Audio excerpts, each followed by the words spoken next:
Hello mga madi, magluto ko gulay. Morning mga gulay ang akong gamiton. Okra tapos natay gulad, pangsubak o kalabasa, tapos nakoy gabi gibutang sa kusa. Tapos magpanit na ta dira og sibuyas. Dahan-dahan ta magpanit og sibuyas kasi baka masugat tayo. Kaya yan, kinat ko na yung sibuyas. Dahan lang baka maapil og tad-tad ng kamot ni Inday. Lagay ko dyan. Kamatis ang susunod natong ikat. Dahan-dahan lang din, baka masugat ang ating mga kamay. 2 kamatis ang aking ilalagay para may kulay ang ating gulay. Tapos yan, o, diba? Hinati ko pa yung luya para meron pang pangbukas. O, diba? Hakatipid tayo. Tipid-tipid din pag may time. O, dandahan lang kasi mahirap ibalatan yung luya. Kaya magdandahan tayo, baka pati yung kamay natin mabalatan. Aroy ko po, ang sakit nun. Madi, hirap pala mag voice over, no? First time mag voice over, kaya pagpasensyahan nyo na rin yung boses ko, pati yung pagkabulol-bulol natin. Pasensya na. So, ayan na. Maghihiwa na tayo ng kalabasa. Natanggal ko muna yung buto ng kalabasa para hihiwain ko. Saka ko siya babalatan para hindi mahirap balatan kapag nahiwa na kasi medyo maliit na.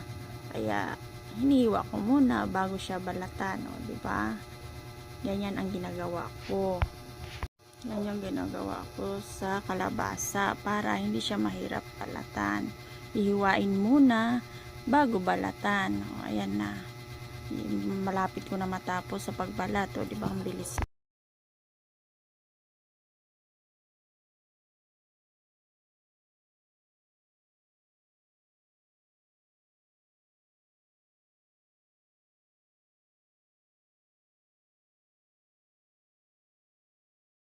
Yan ginagawa ko sa kalabasa para hindi naman tayo masusugatan pag sobrang laki kasi tapos babalatan natin, o may puruan pang masusugatan tayo. Kaya ganyan ginagawa ko, hinihiwa ko muna ng medyo maliit bago siya balatan para mas mabilis din pag nakahiwa na siya sa mo balatan, o, diba?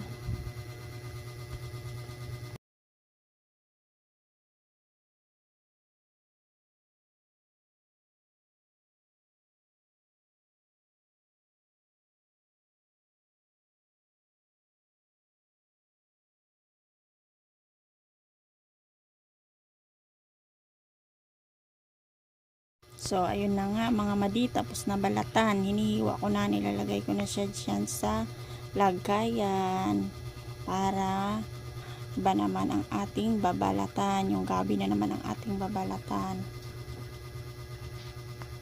Kasi mamaya ko pa yan ilulutuin, ipiprepare ko pa lang yan.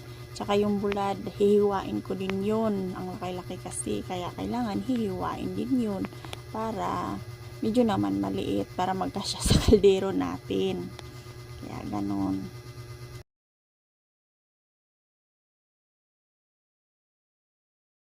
Yan na mga madi, iniwa ko na yung gabi. Sarap yung gabi. Kasi paano yan din. Masustansya din yan siya. Tas yung okra.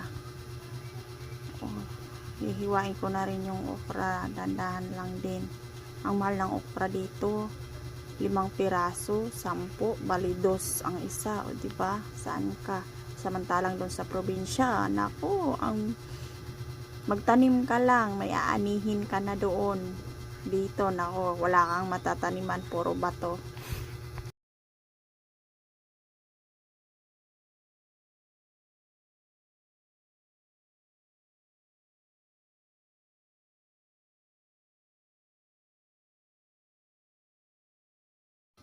Itong dahon, no? Naku, pag may tanim ka doon sa probinsya, makakagulay ka na. Dito kung wala kang pera, wala kang pambili, nako, di ka makagulay. Sa probinsya, manghingi ka lang sa kapitbahay, magkakaulam ka na. So ayan ang mga madi, inaayos ko na yung mga dahon-dahon. Doon na tayo sa dahon-dahon. Kukuha muna ako lagayan kasi wala tayong lagayan, kulang yung lagayan sa dahon. O yung bulad muna yung hihiwain ko kasi ang laki-laki ng bulad. Salamat pala sa naghatag sa bulad ha. Naanatay pang subak sa ato ang gulay, lami kay ini ba kay naay bulad subak. Pang palakas, pangpahaba ng buhay pag kumain ng gulay, di ba? O lalo tayong lalakas nito kasi nagsabaw-sabaw. So ayun na nga, kukuha na ako ng lagayan. Kaya nawala ako dyan kasi kumuha ako ng lagayan sa mga dahon. Kuha lagayan ng mga dahon. O ayan, press kayo ng dahon. O. Nasa palengke na ipalit. Wala na sa kapitbahay kuha. Pag sa probinsya, kapitbahay ka kuha. Nanalayin kayo pang sahog sa mga utanon. Lindot mag-utan dito sa probinsya eh. Kanang kompleto recados ba dire kuan lang yun ta, kanang mantinel lang ta ba, pero okay ra basta importante na igulay pang pahaba ng buhay. Yan, nagmadali na pala ako dyan kasi iyak na yung aking chikiting, kaya binibilis-bilisan ko na pag ano ng mga dahon kasi meron pa akong iyakin na batuta.